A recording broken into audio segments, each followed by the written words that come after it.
ለባህልና ጥበብ አፍቃሪያን በሙሉ የጉራጌ ዞን ባህልና ቱሪዝም መምሪያ ልዩ የባህል ምሽትና የኪነ ጥበብ ዝግጅት አዘጋጅቶ እርሶን ይጠብቃል። ቀን ሐሙስ ሐምሌ 23 ቀን 2018 ዓ.ም ሰዓቱ ከቀኑ 8 ሰዓት ጀምሮ። ቦታ የጉራጌ ባህል ማዕከል አዳራሽ። በዕለቱ የሚቀርቡ ዝግጅቶች የወግ ምስ የተሰኘ ባህላዊ ተውኔት ያዝ ተዛንቄውታ ዝቤት ወጣን ገኖ የወቴም ወፍካነ በገፓች ወገረ ገፓት ወምተሽታል ዛ ወዝገብ አንጭንታነ አንጭን የሆነ ግንቤ ግጥም፣ ባህላዊ ዜማዎች፣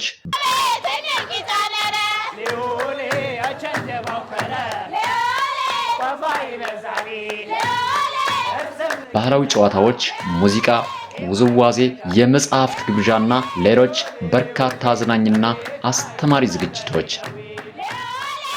እነዚህና ሌሎችን ድንቅ ዝግጅቶች አዘጋጅተን እርሶን እየጠበቅን እንገኛለን። ይምጡ፣ ይደሰቱ፣ ባህሉንም ያንጸባርቁ። አዘጋጅ የጉራጌ ዞን ባህልና ቱሪዝም መምሪያ።